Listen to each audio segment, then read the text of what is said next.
Viewers, இன்றைக்கி நம்ம சாம்பார் பார்க்க போகிறோம். பூசணிக்காய் முருங்கைக்காய் சாம்பார். இதுக்கு தேவையான ஐட்டம்ஸ்னு பார்த்தீங்கன்னா, நாங்கள் 100 பருப்பு எடுத்து தனியாக அதை நல்லா வாஷ் பண்ணிவிட்டு அதில் கொஞ்சோண்டு சீரகம், மஞ்சத்தூள், தண்ணி ஊற்றி தேவையான அளவு தண்ணி ஊற்றி அதை 4 விசில், பெருங்காயம் எல்லாம் சேர்த்து 4 விசிலுக்கு எடுத்து வச்சுருக்கோம் வேக வச்சு. காய்கறிகள்னு பார்த்திங்கன்னா பூசணிக்காய், முருங்கைக்காய், சின்ன வெங்காயம், தக்காளி எடுத்திருக்கோம். ஒரு குக்கரில் வெங்காயம், தக்காளி, முருங்கைக்காய், பூசணிக்காய் எல்லாமே போட்டிருக்கோம்.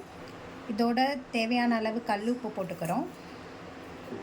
1 ஸ்பூன் மிளகாத்தூள், 1 ஸ்பூன் வீட்டில் அரைச்ச தனி மிளகாத்தூள். இதில் இப்போ தேவையான அளவு தண்ணி ஊற்றி மிக்ஸ் பண்ணிவிட்டு இது காய் வேகிற அளவுக்கு நம்ம இதை வேக வைக்க போகிறோம், கொதிக்க வைக்க போகிறோம். அப்படி இல்லைன்னா நீங்கள் விசிலில் வைக்கணுன்னா 2 விசிலுக்கு வச்சுக்கலாம். அது கொதிக்கிற கேப்பில் கொஞ்சோண்டு தண்ணியில் ஒரு எலுமிச்சம்பழம் சைஸ் புளி ஊற வச்சுருக்கோம். இப்போ காய் நல்லா வெந்துருச்சு. இந்த டைமில் நம்ம பருப்பை ஆட் பண்ணுறோம்.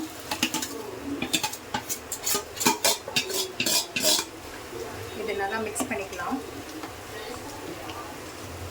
எல்லாம் மிக்ஸ் பண்ணதுக்கப்புறமா நம்ம புளி ஆட் பண்ணுறோம். எல்லாம் சேர்த்து இப்போ நல்லா மிக்ஸ் பண்ணிக்கலாம். இப்போ எல்லாம் மிக்ஸ் ஆகி ஒரு கொதி வர வரைக்கும் நம்ம வெயிட் பண்ணலாம்.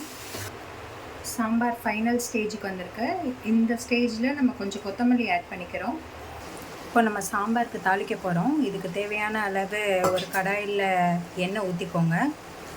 1 ஸ்பூன் கடுகு, உளுந்து ஒரு 1/4 ஸ்பூன், குட்டி வெங்காயம் ஒரு 5-6 நறுக்குனது, தேவையான அளவு கருவேப்பிலை எல்லாமே தாளிச்சது இப்போ நம்ம சாம்பாரில் ஊற்றிடலாம். நல்லா தாளிச்சதை நம்ம சாம்பாரில் ஆட் பண்ணுறோம்.